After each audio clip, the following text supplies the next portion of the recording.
welcome, dear Foresight community, to this Space Law Q&A with Giuliana Rotola. Giuliana is Foresight's Fellow in Space Studies and a space lawyer. How cool is that? Giuliana, you studied at the International Space University, and now you work on external relations and science policy affairs at the European Southern Observatory. And in the past few years, you've been working on a myriad of quite inspiring, really, space projects, which I do hope you will tell us all about during this call. You are also a research fellow at the Open Lunar Foundation, which is an organization that Foresight feels very aligned with, and which is doing incredible work in policy and coordination towards settling the moon for the benefit of all life. That makes you the second open lunar person we've had in a Foresight Salon so far, since we had Jessica Schindler, who is the director of policy, who we had just before COVID hit in March, and it was our last in-person public salon. And since then, we've taken it all online, as you know. Okay, so yeah, one more thing about you personally, why I'm super excited to have this salon tonight with you is that when we selected our 2020 cohort of Foresight Fellows, I remember being totally amazed by the great many numbers of projects you were working on. And since the beginning of the year, we've seen you launch into a heap of other new projects, which is quite extraordinary, really. So bravo. And I'm excited for you to share about all of those. So, as an introduction, can you give us a brief overview of the main and many space projects you're currently working on, so that the participants may be inspired to ask you questions if they want to learn more about them, because this is a Q&A, everyone, so you're very much encouraged to post your questions in the chat, as usual. I invite you to mark them at the beginning with a Q, and we'll be browsing your questions. I have a couple of questions for Giuliana, and then we'll take yours. So yes, Giuliana, tell us about your current pet projects, please. Yes, so thank you for the nice introduction, and thank you all for coming. I'm super excited to discuss all these things going on now in the space sector. So as you were saying, I still haven't graduated from the International Space University because I have to complete my internship before, and it has been postponed due to COVID, but now I'm in Munich and I'm working at the European Southern Observatory. So I'm in the Science Policy and External Relations Affairs Department, and I'm working on the impact of mega constellations on astronomical observations, because ESO is an intergovernmental organization that has some very large, extremely large telescopes in Chile. And actually, with the development of all these mega constellations, observations have been impacted, or let's say could be even more impacted in the future with all the mega constellations that will be created, like with Amazon, OneWeb, and all the others that are coming. So I'm studying the legal framework to protect astronomy, fundamental science, because actually it's not that well protected. The legal framework is not very clear on the protection of astronomy. Then, as you said, I'm a fellow with the Open Lunar Foundation, and there I'm working on different things. So at the moment, I'm writing an article on the preservation of cultural heritage sites on the moon, because another thing that I'm doing is also I'm in the legal committee of For All Moonkind, that is an NGO that is protecting heritage sites on the moon. So last year, we created a registry of all the items that are currently on the moon. and which is their historical value, why we should protect them, just to have like an idea of how many items are currently there already that could be protected, could have some kind of value. And I'm also working with the Moon Village Association.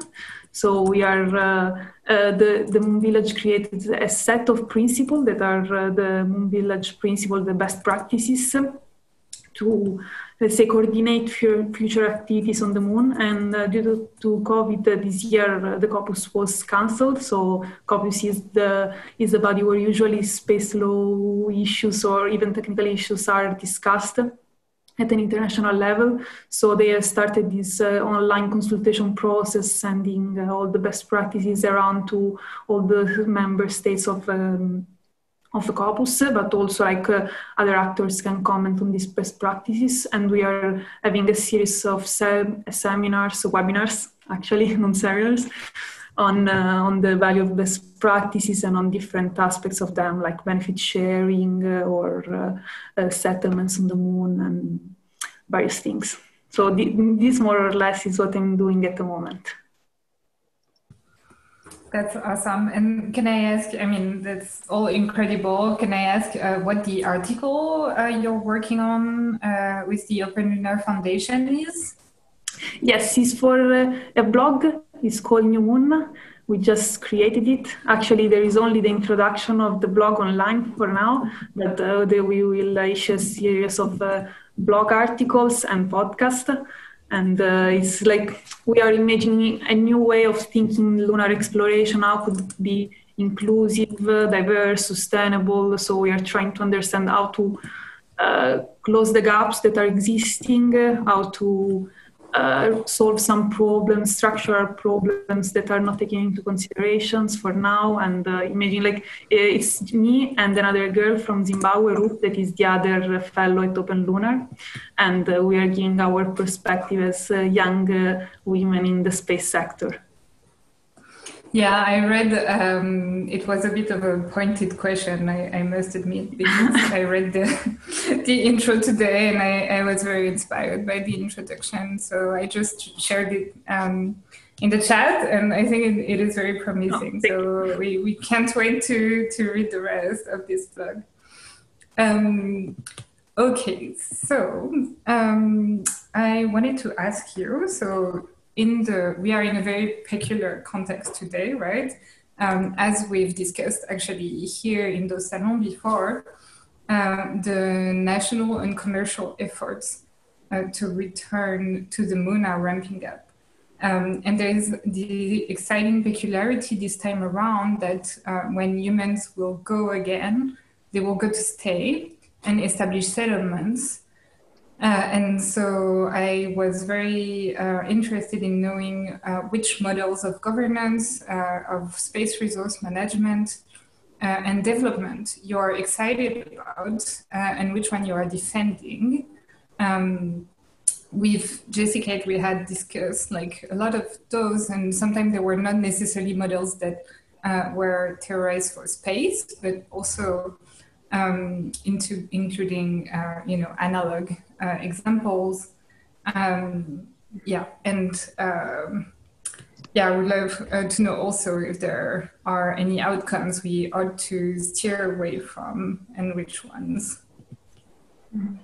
Actually, I'm still thinking about which models could be applicable, because I'm in favor for sure about the utilization of resources and the mining of resources, because even if we want to create settlement for any kind of purpose, it could be a commercial purpose or scientific purpose, we will need material from the moon, so we cannot avoid the utilization of those kind of resources. Of course, it's difficult because we need a model to make sure that all the actors can actually benefit as per the Outer Space Treaty from this utilization. But we don't I think that the concept of benefit sharing and the sharing of benefits shouldn't just be intended in a way of which, okay, we go there, we find resources, we get profit from that, and we need to share this profit. Like benefit sharing could be a sharing of technologies, of knowledge, or capabilities going there together. So, for example, I was talking during one of the last webinar of Moon Village with the representative of the Nigerian Space Agency. So, for example, she was saying, we are in the African continent, we've been expert in mining resources for probably more than all the other countries. So what we could do,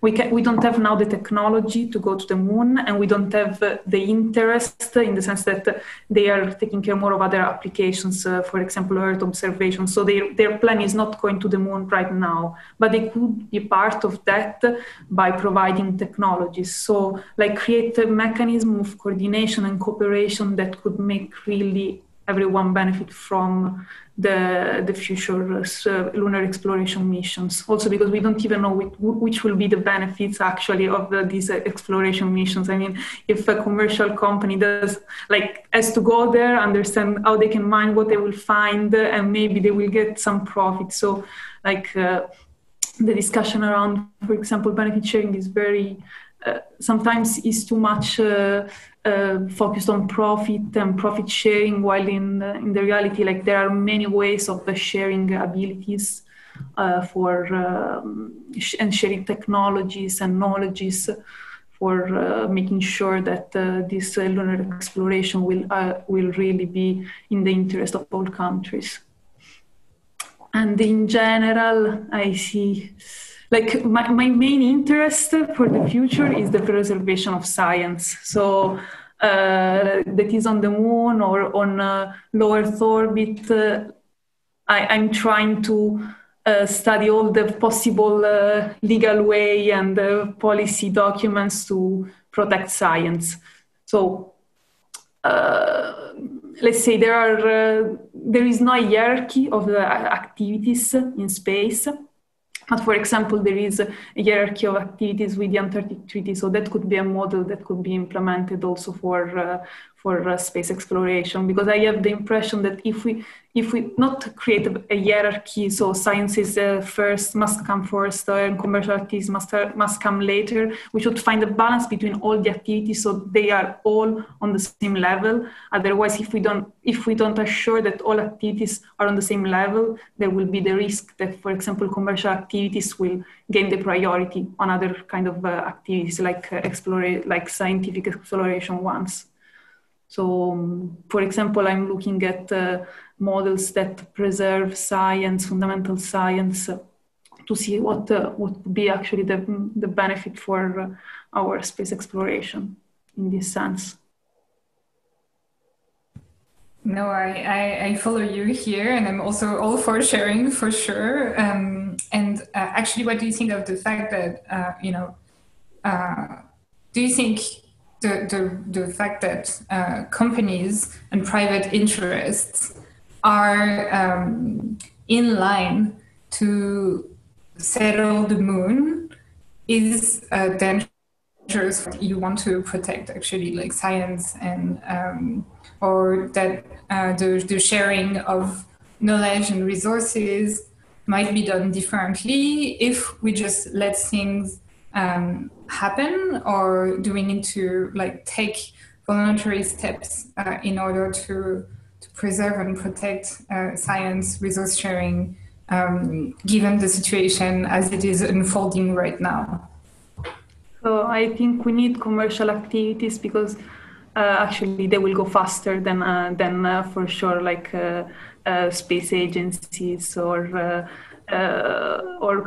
public entities, research institutions. So for example, you have seen the statement of NASA last week. They stated that they will buy resources from commercial companies that are going to mine the moon. They provided also a price. I'm not sure if it is per gram, per 10 grams, per kilos, but they propose to buy minerals from all the companies internationally that will be able to mine the moon. And it's important because probably they will have in a faster way the technology and the capabilities to go there and start a process that then will be involving always more actors, hopefully.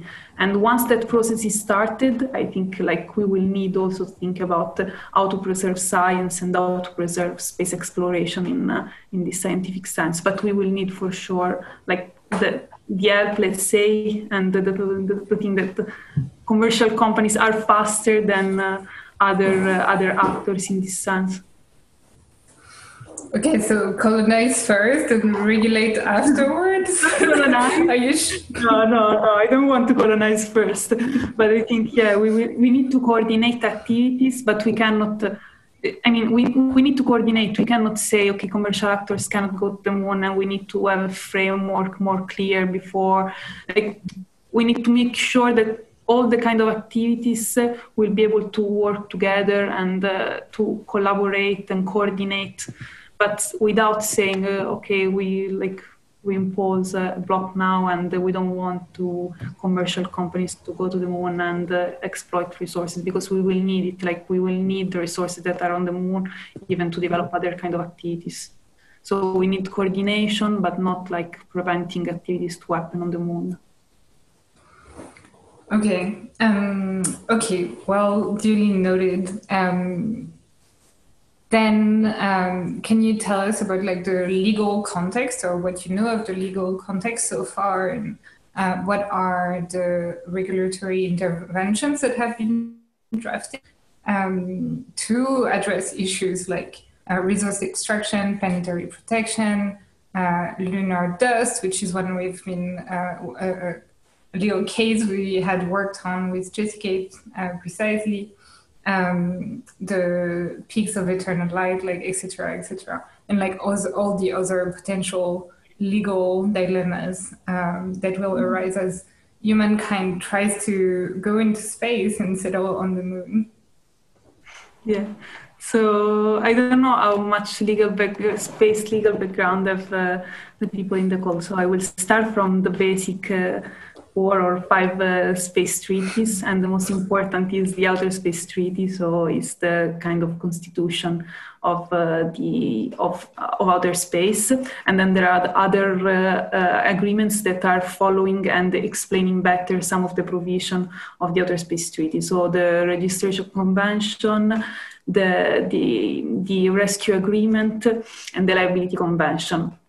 And then there is the Moon Agreement, that is actually is the latest, and this it was I think published in 1978 or 79, I don't remember, but it has not been ratified, and actually is very contradictory to what is stated in the Outer Space Treaty. So I wouldn't consider it now.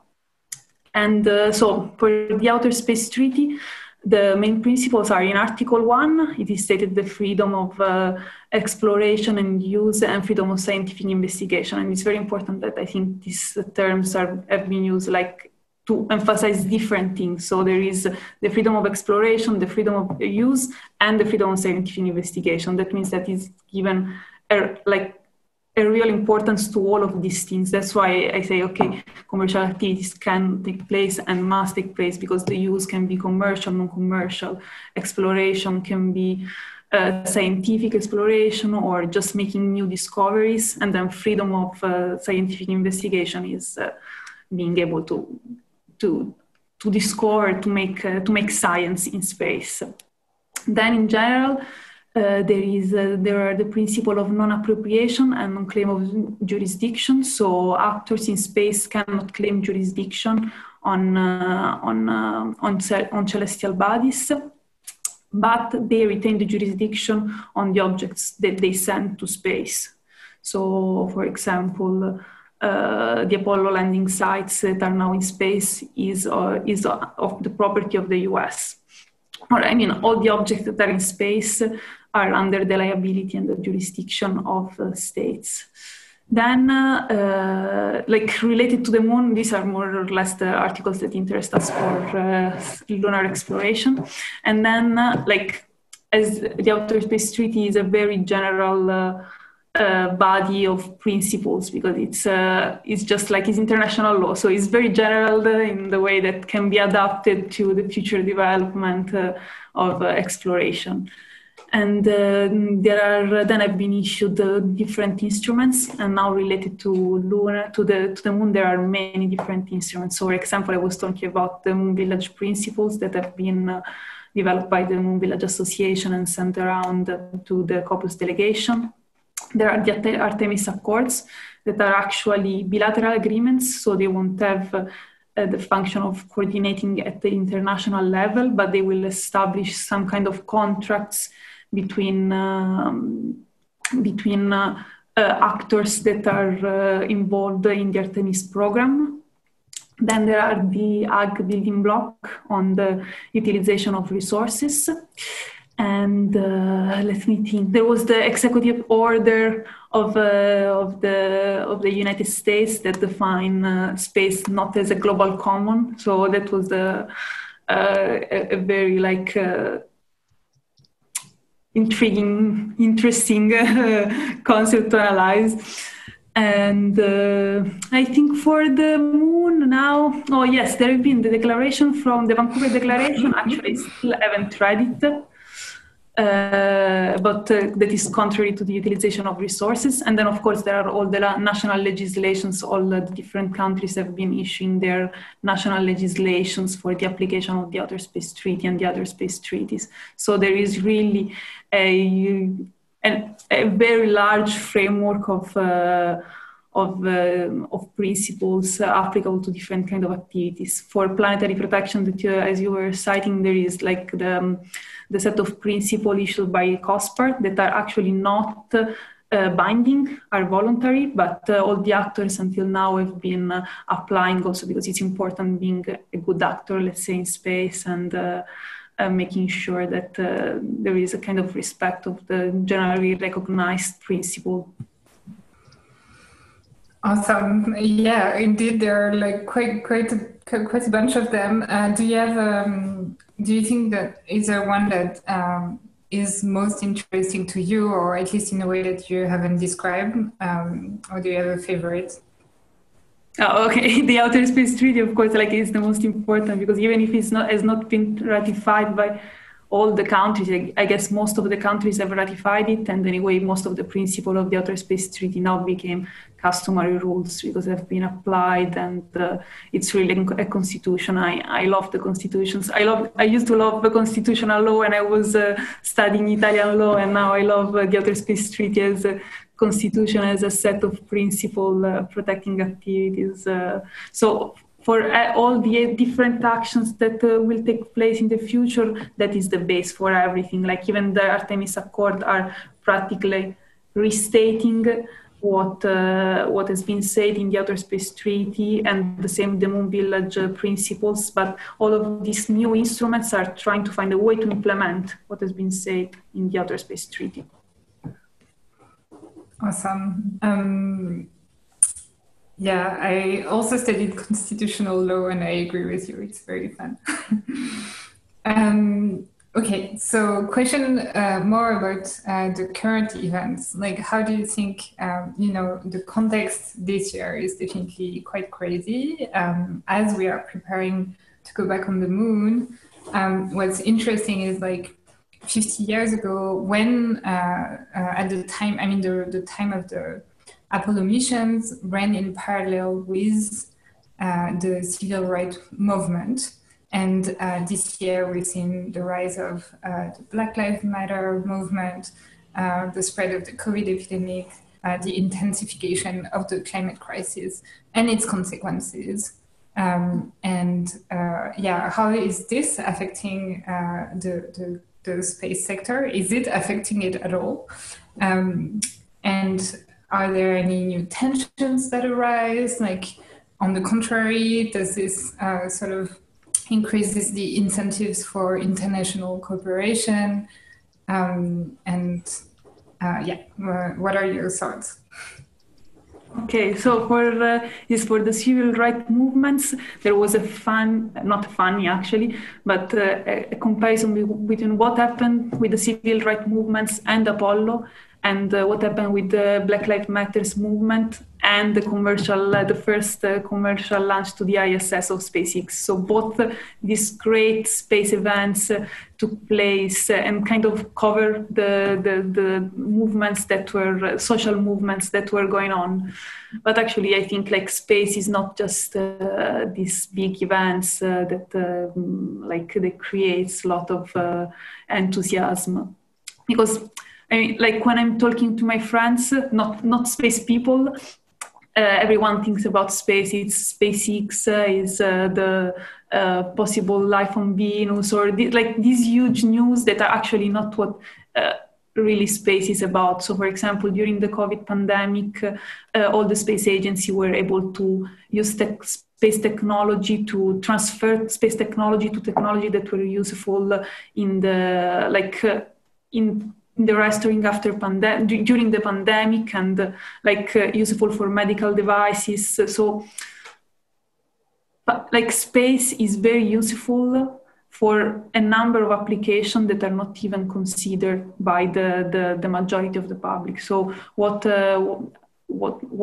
is seen usually about space is just these great events, without considering which are the actually real application of space, application that's helped, for example, the development of underdeveloped regions by providing internet connection, by providing help after climate disasters, or there are many different applications that can be used and are essential in a period like the pandemic that we have seen.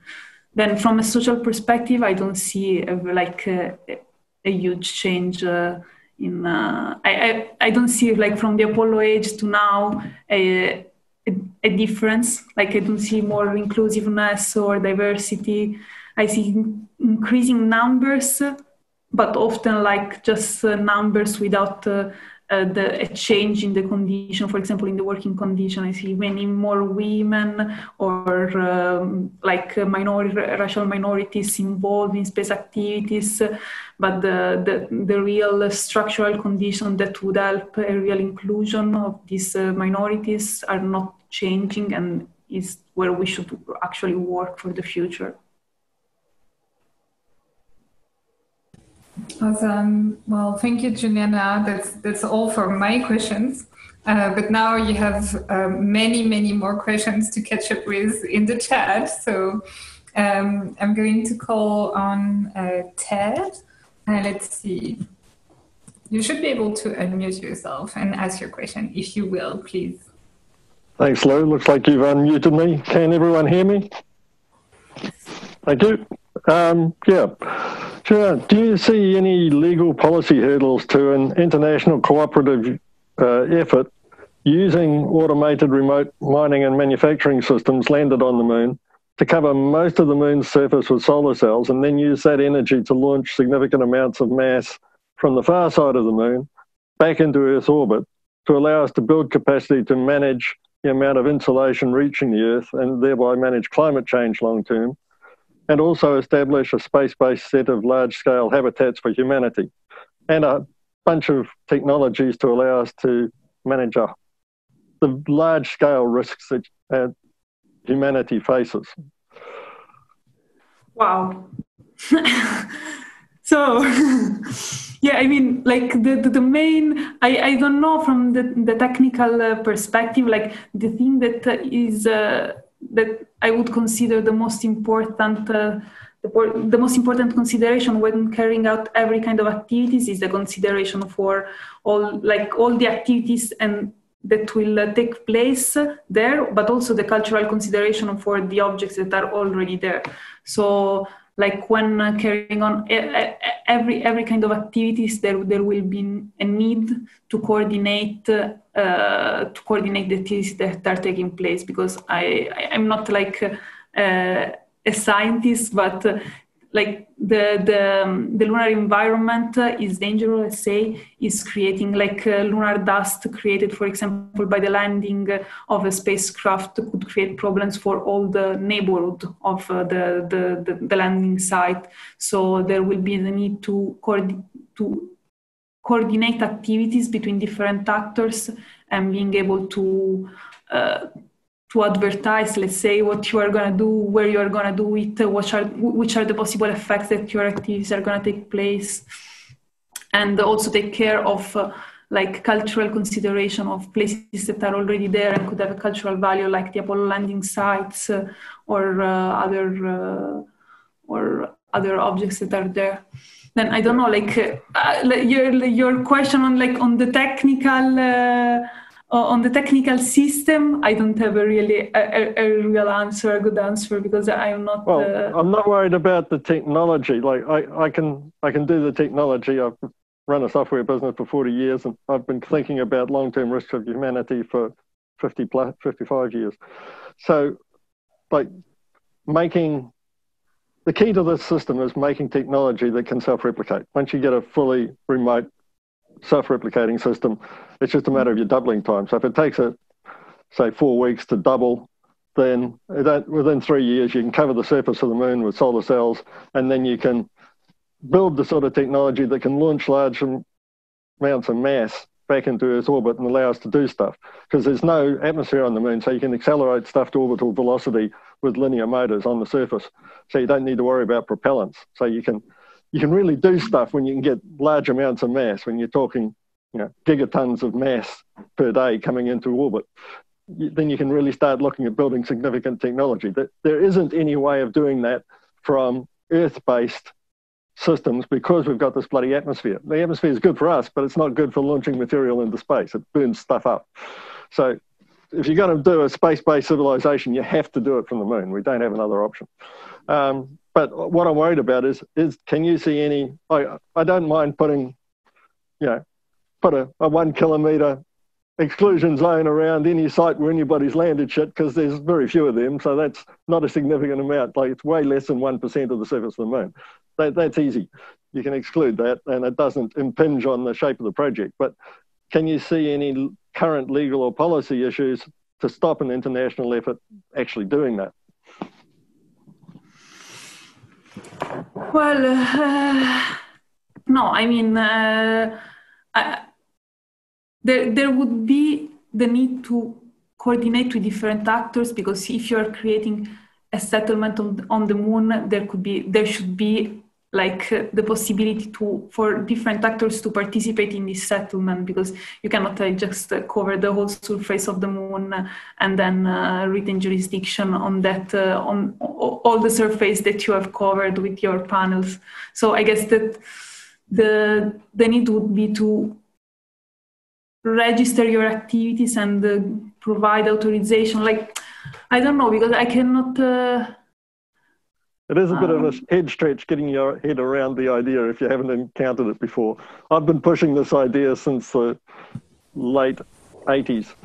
So for me, it's just a very old idea that I keep on bringing up in new places.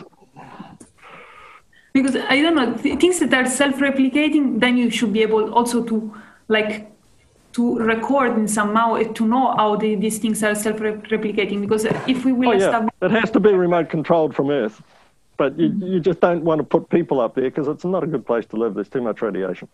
So we have to build the radiation shields and everything in Earth orbit first before we get significant numbers of people up there. But it's a complex project, lots of levels to it. But I'm just worried because I haven't kept up with the international treaties and things, but it can't work without international cooperation. So we have to get all the state actors together, and probably most of the NGOs as well. But if I'm worried about legal and policy hurdles, but it seems like there aren't any, so that's good. And yes. Thank you, Ted, for the great question. Let's go to Andrea. I am going to unmute you, or maybe you can do it. Let's see.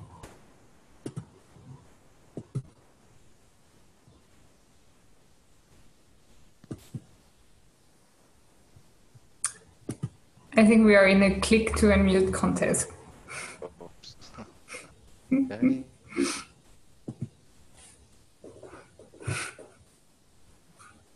He's unmuted. Go ahead, Andrea. I think he's frozen. Ah. Well, in this case, we should take the next question, which is Rob, and we'll come back to Andrea when Andrea is back. Rob, are you here? Yeah. My question is, what's to stop a country or country from claiming ownership of a part of the moon or minerals that they find on it? Because, for example, we have, I know there's the space treaty, but then we have the law of the sea and all that, where China has pretty much annexed South China Sea, and Russia is doing its best to assert territorial claims in the Arctic Ocean. Mm-hmm. So what's to stop a country who gets to the moon to avoid claiming ownership of at least part of it? Well, like what NASA administrators say during his announcement that NASA will buy mineral resources was that, as in the sea, you cannot in the high seas you cannot claim on jurisdiction, but you can fish tuna. Then you will be able to do the same with the lunar minerals. So it's I think the ownership of resources of the moon on the moon is very discussed, but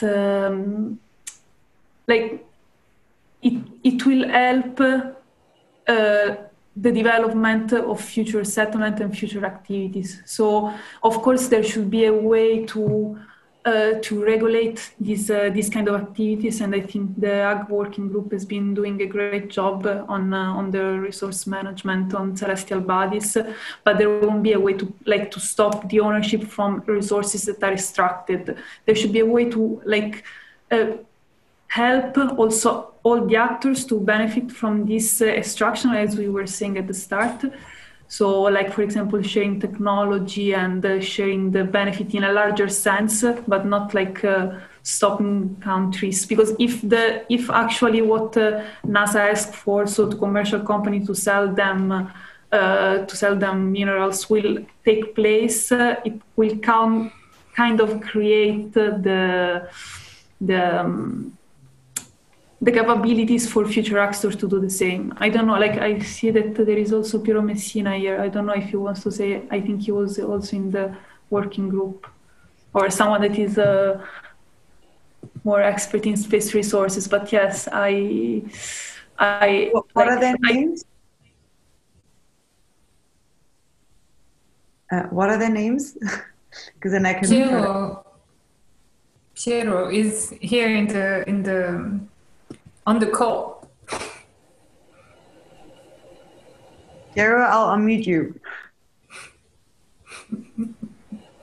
Yeah, anyway, the claim of ownership on the resources won't be available, at least, because what NASA said is that they will buy resources. So they establish a kind of possibilities for buying resources from commercial actors. The good point is that they didn't limit these things to American actors, but international actors. So it will help the development of different kind of activities. But no. Giuliana, thank you. Yeah, Giuliana. I see. Yeah, Alison, thank you for unmuting me.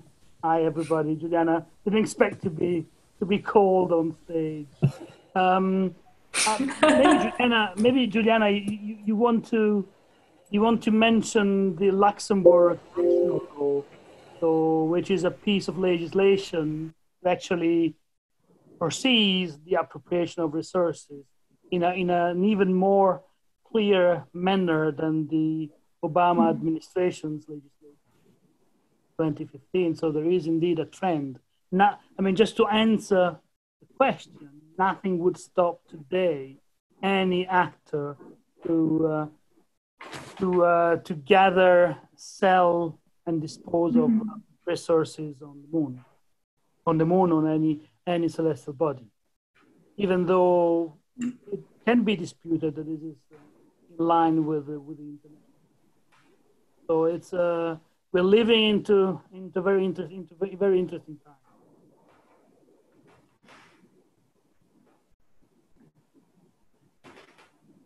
Yeah, I didn't mention the space, the Luxembourg national legislations, but yes, like I was because I was thinking about in general international actors. Probably not only Luxembourg will be able to do it, but like from a technical perspective, but many other international actors will be able to do it also. Or like I can see a development of more young companies that are willing to follow the young companies like SpaceX or Blue Origin, for example. Yeah, probably they will be the first. Yeah, but they're not young and they have quite a financial leverage behind them. So these are the actors today that might at some point possibly even override the governments and the space agencies. We may be at the beginning of a new way of thinking about where we've been exploring and exploiting space, which would require indeed a new framework. I think, Giuliana, I'm sure you would agree with me that the time and the pace of space lawyers doesn't really keep up with Elon Musk or Jeff Bezos' pace.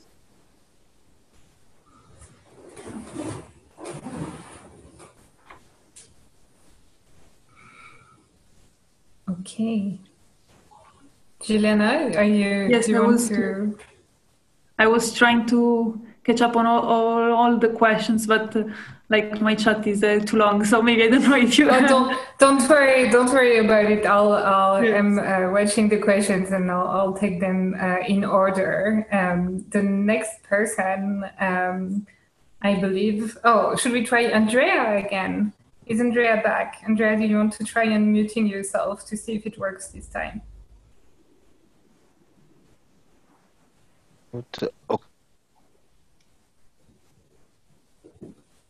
Can you hear me? Yeah. Can you hear? Okay, right. Hi, Giuliana.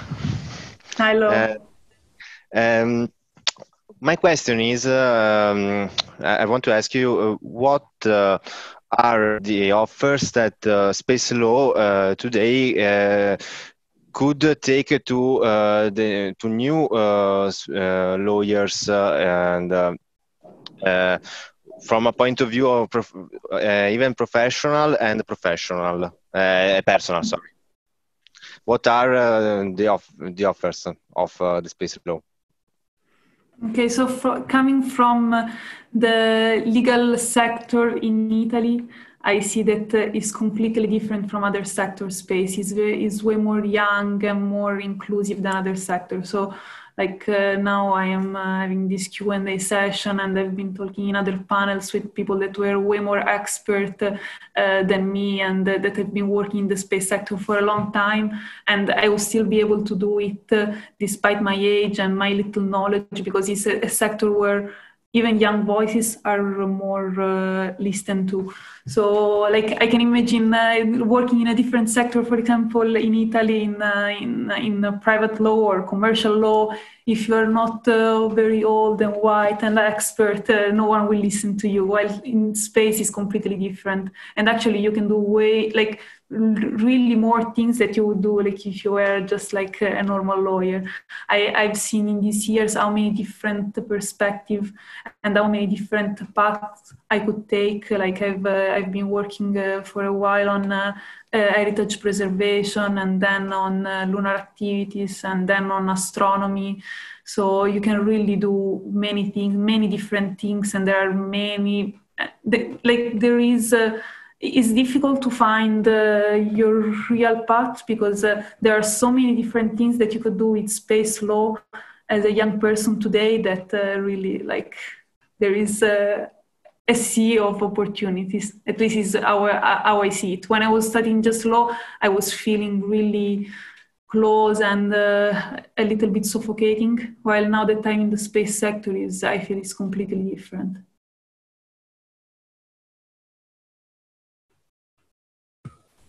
Awesome. Super cool. Makes me want to work in the space law sector. What is Alison is like, no. It's okay, I'm staying. No. I like you too much, Alison. How could I work in space? Okay, so next person is Paul. Paul? Okay.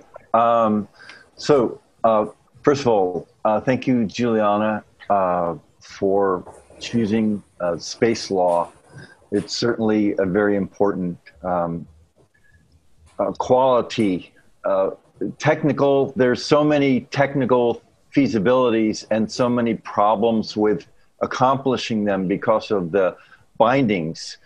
Some of my interests are surrounding the concept of Kessler syndrome, where the polar orbits, there's a lot of space traffic, and for space management, there's a lot of concern that if we don't start managing the space better, we're going to have more collisions and cascading collisions to the point where we will not be able to launch any vehicle into low Earth orbit. Now, I know that there's a lot of mitigation plans, and ESA has some projects, and NASA has a project for space traffic management using lasers. My question is, even though there's technical ability to manage space with slightly moving resident space objects or space debris, in order to prevent conjunctions with active or high value targets, I've heard that the legal ramifications, if you touch a resident space object that you don't own and it accidentally collides with someone else's active satellite, that you're legally responsible. What is the current state of the legal ramifications if you touch someone else's space junk and it conjuncts with an active satellite somewhere? Is that something that you're familiar with as far as space law?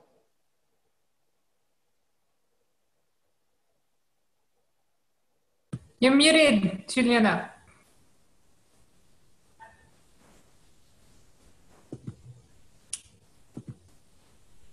Okay, yes, you have to unmute myself, sorry.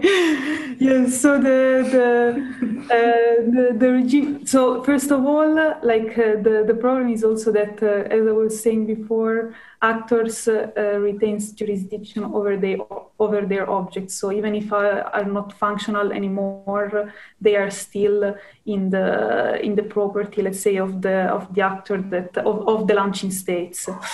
Then the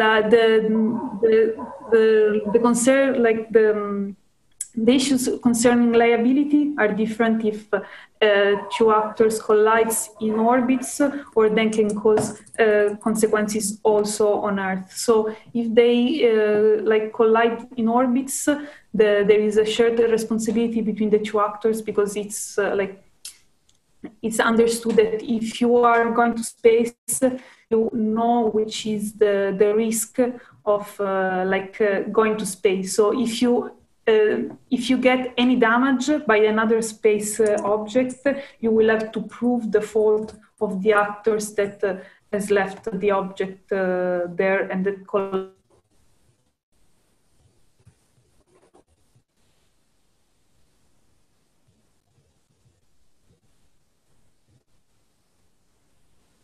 I think we lost Giuliana. Is it just me, or is it everyone? Alison lost Giuliana too. Okay. Well, does someone want to jump in and make a comment, a little in between show, while I will? It seems like she's not on the call anymore. Catherine had a few comments about how inspiring it actually is that a few countries now are actually gearing up. Catherine, do you want to go for it?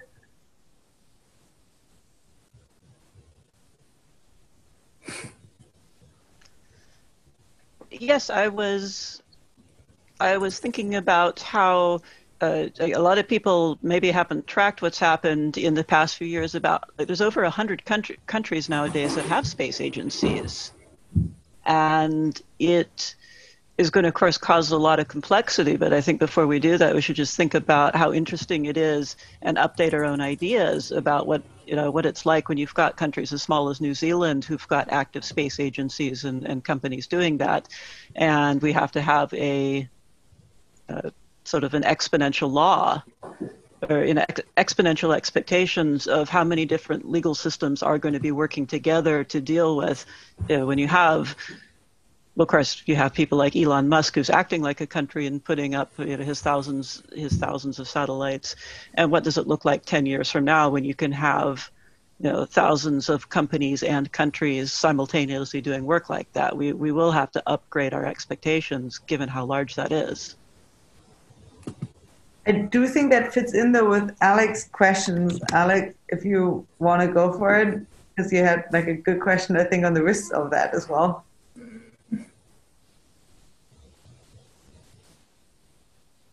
Hello, Alex.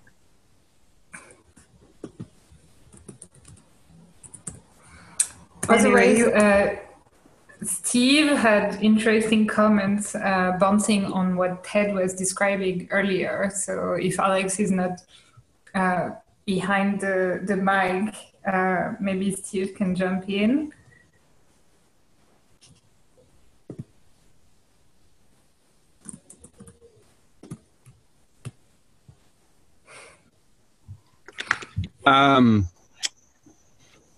Yeah, they're not really questions. I was just kind of wondering if you had been at that, Giuliana. If the question I had was for Giuliana, who isn't here. So, if she had seen or been to the session with Tom W. Bell. So, I just think that it seems that as long as we have nationalism, and as long as we still have nations as our primary form of political affiliation, I don't know how far we can get.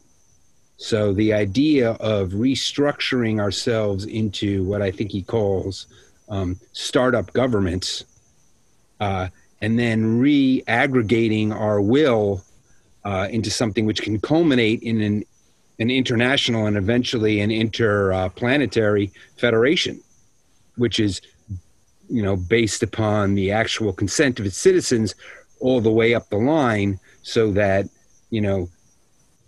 right now, Tom talks about how it's very difficult for a government to establish legitimacy based on consent of its citizens, because not everyone's ever going to agree to any particular form of government. But that's what the problem he's trying to solve is. Yeah, and I posted the talk that he gave at Foresight on the topic in the chat. And I think, it's interesting that sea setting and space setting are kind of closely aligned, and Tom's interested in both of them.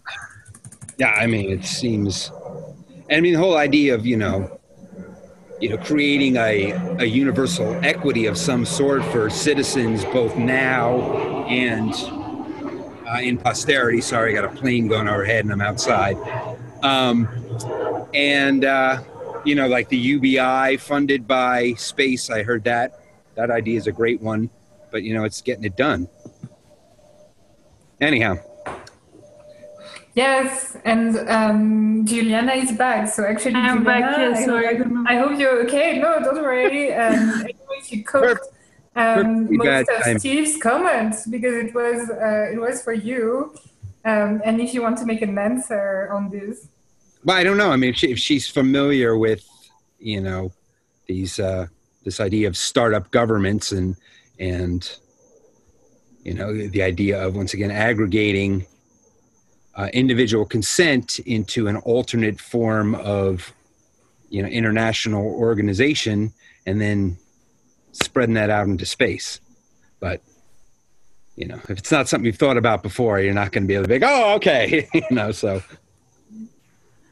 No, I've missed, actually, I was not, I didn't have the audio, so I just got the last few things that you said. I missed all the conversation before. Yeah, like I said, if you're not familiar with Tom's work, it's not. We can talk about something else. Yeah, the question was about whether you were familiar with Tom Bell's work on ULEX. No. Well, that solves it.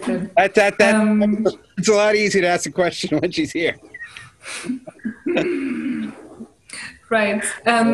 Well, as far as questions go, let's see, is Alex back? He was the next one in order. Otherwise, David. And I think I just add one thing to what Paul,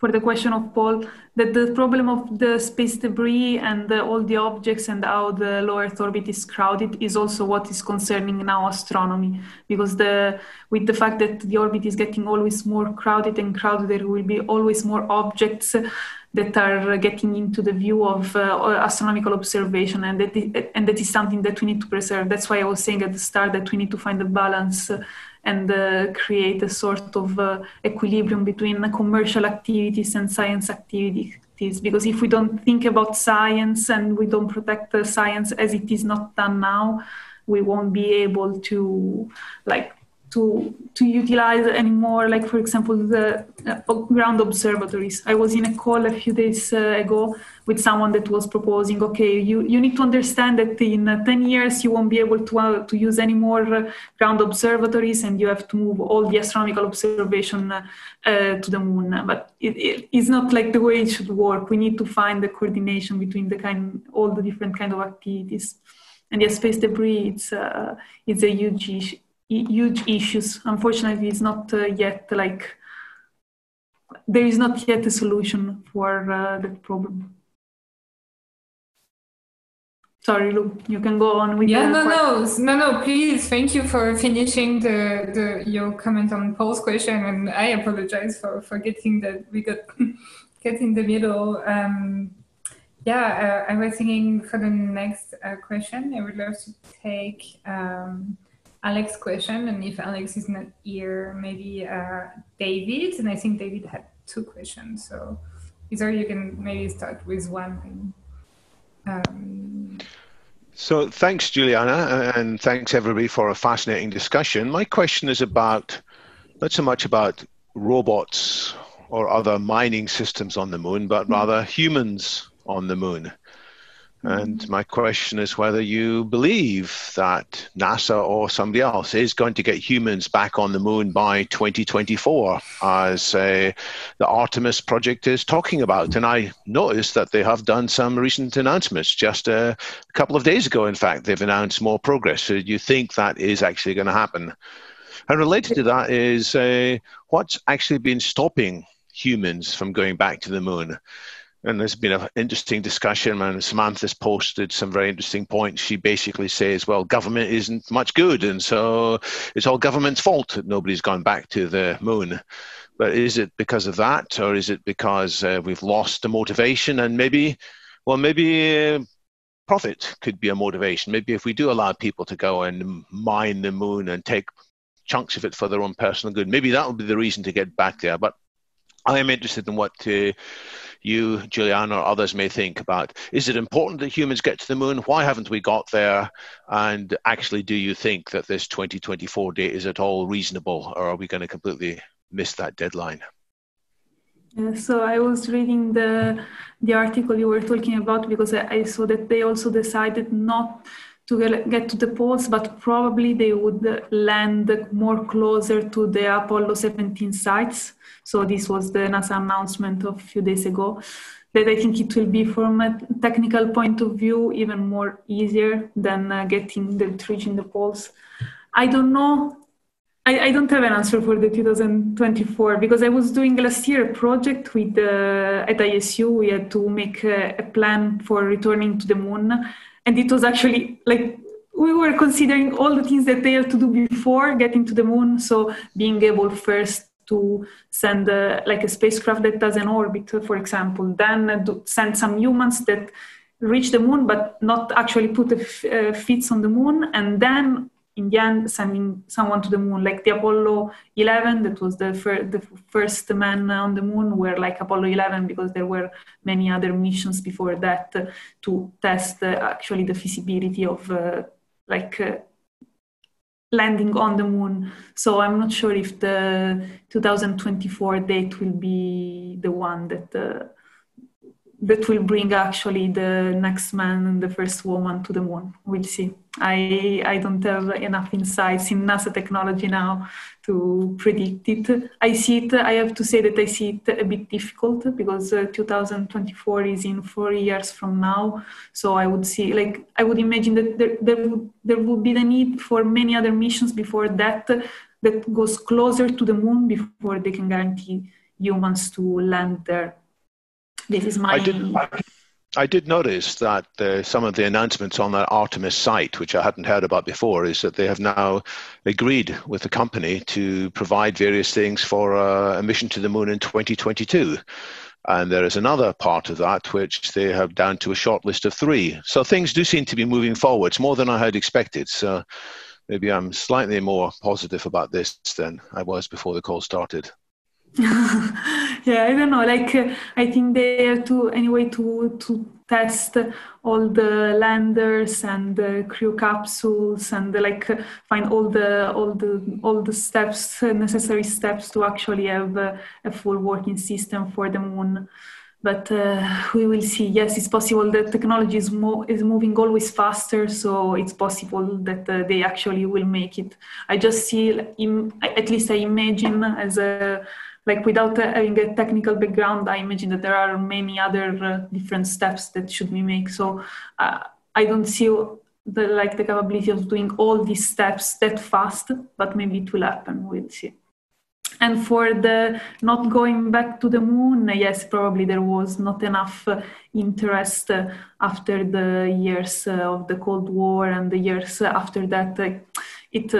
Let's say the interest has been decreasing, and probably the fact that there could be now a commercial interest in the utilization of space is making the willingness of going back to the moon stronger than it was before.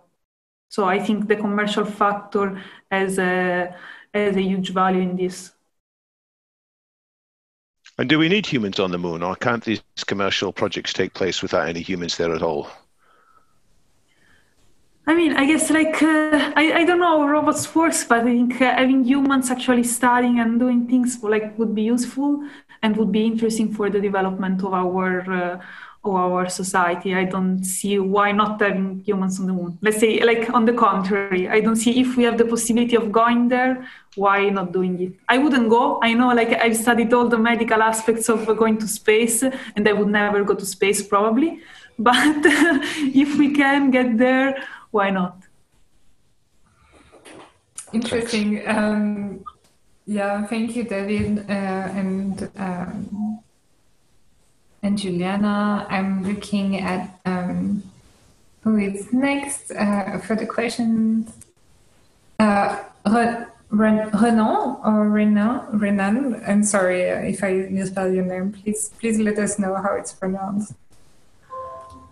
Yeah, it's Renan. You almost got it right. So thank you.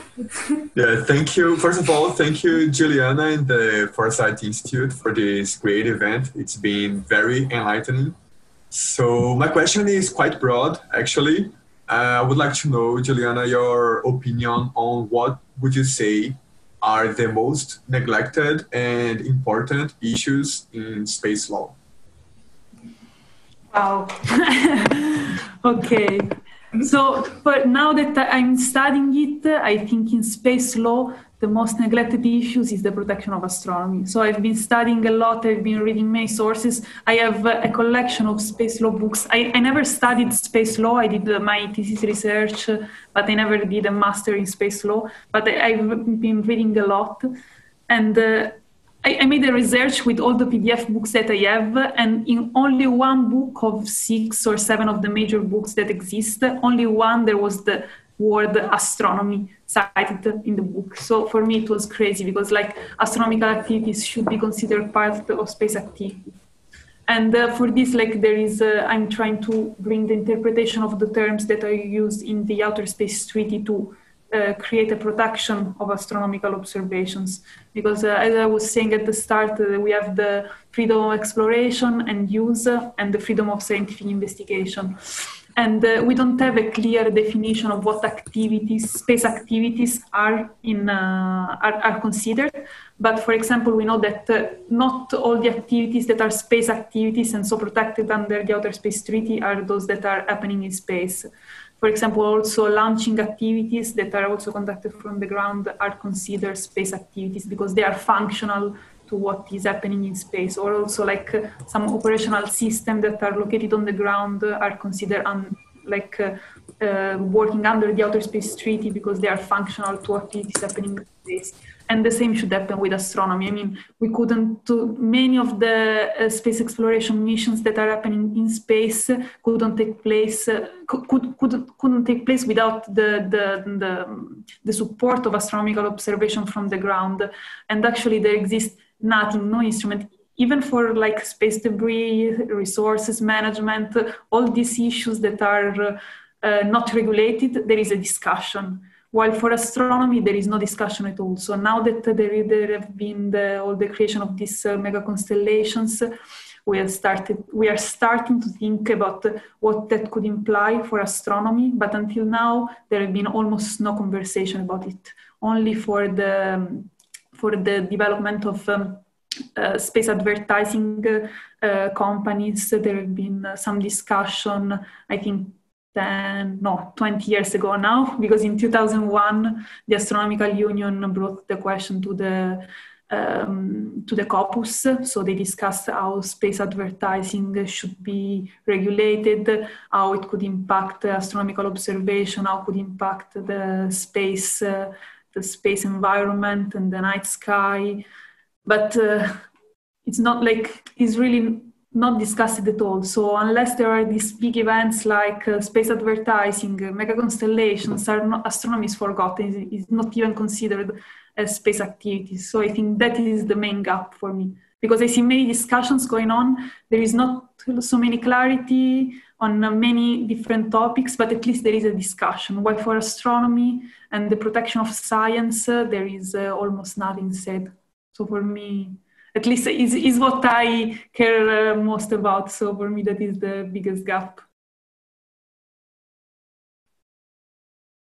Awesome, and thank you for your answer. I just wanted to check because I realized that we are past like the 1 hour mark.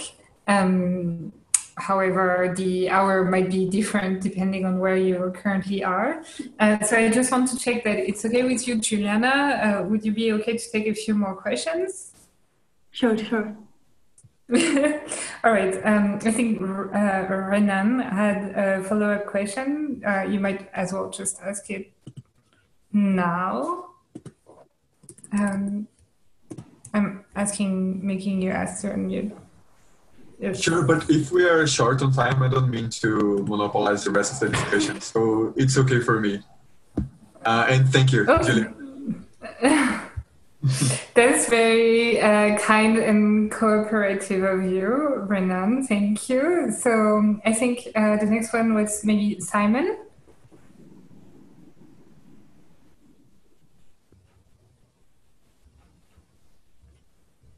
Let's see.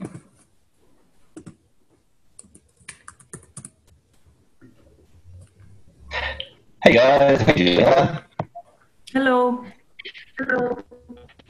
Okay, I have a question about space mining. So those and the US recently developed some national space mining legislation. If a company that was not based in either of these two countries was doing space mining, or if a third country, maybe a bad actor, developed some different space mining legislation which conflicted quite significantly to the two pieces that have already been developed, do you think that the US or Luxembourg would try and enforce theirs? And what do you think would happen if a bad actor did develop some different space mining legislation with more favourable resource allocation for themselves? It is about space mining. Yes, I can post Simon's question again in the chat. Okay, yes. Because Simon, you were breaking off a little. With Luxembourg, the question was, with Luxembourg and the US both having created their own space mining regulations, what would happen if a third country developed something in their own country, which was vastly different and would, for instance, be considered illegal under the US agreement? Okay, well, like even the US law or the Luxembourg law could be considered illegal by other countries. I mean, if something is different in the Italian legislation on the US legislation, the US legislator cannot come to Italy and say, okay, sorry, you have to change your regulation. I think like all the national legislations cannot be completely different because they anyway have to follow some basic principles that are established in the Outer Space Treaty. So the Outer Space Treaty is the base of all the legislations, and what the US and Luxembourg laws have done is just like providing their interpretation of the Outer Space Treaty that could be approved and shared or not, but it's still like an interpretation of a principle that has been established. So you cannot just create a new law just valid for Australia, for example. It's something that like still have to have a common basis and that is recognized at international level for the utilization of space. I don't know if this answers your question.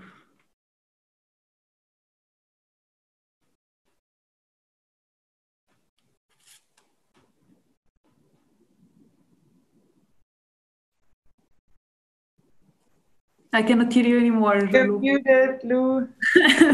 Oh, sorry. Yes, no, I was just asking Simon if it was good for him. Are there maybe a last question? Otherwise, Giuliana, I know you had a very long day, so we might release you and perhaps offer people who are still in the Zoom can go into breakout rooms if they wish to continue the conversation among themselves. Raise your hand or post in the chat. It's now or never. Okay, I have a last question because I love Catherine's question, which was bouncing on what you said, Giuliana. Catherine was saying like, who wants to go on the moon? And it was like, me. And she pointed out that it might be a one-way trip, given what we know about science and adaptation. Is that why you would not go to the moon? So maybe actually I have to rethink about what I said.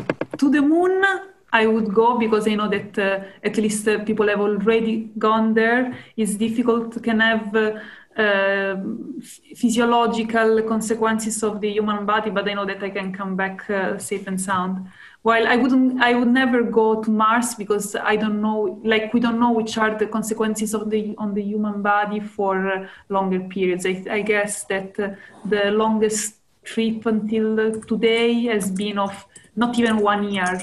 And I guess that 1 year is the time that you need to get to Mars. So we don't know which are the consequences. We don't know which are the way in which drugs are working in space or how they are changing during the time in space, because also drugs can be affected by the space environment, by radiations. So in the long term, at least I know that if I go to the moon, I could use some pills or I could manage the health issues, but going to Mars, definitely no.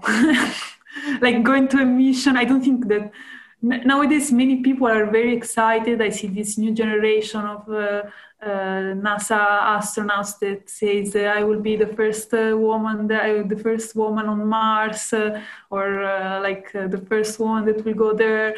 And it's it's strange because probably they didn't ever think it through very well, because it's very like I think it's very disturbing for the human body going to space. So I could see it doing for a short period now, but not knowing we need to go to space, to the moon, and to do other space travel, because otherwise we will never know what happens to the human body. But going to Mars now, probably not. I would do like longer missions to the moon so that you can see the adaptability of the human body for longer periods. But going directly to Mars, no way. I don't know if Catherine I understand very well. Well, I would enjoy maybe living the end of my life in space, once you're sure you're not going back. But I would also enjoy living a very, very long time alongside Alison, who has plans to live for a very, very long time, I think. So it might be in a while. Yes, well, on that note, I think we can separate everyone into breakout rooms. If you wish to continue the conversation. And otherwise, Giuliana, thank you so much for joining. I know you just before we started the call, you were saying that you had a long day, but honestly, you were so here and your energy was very much in this call. So thank you so much. I'm sorry.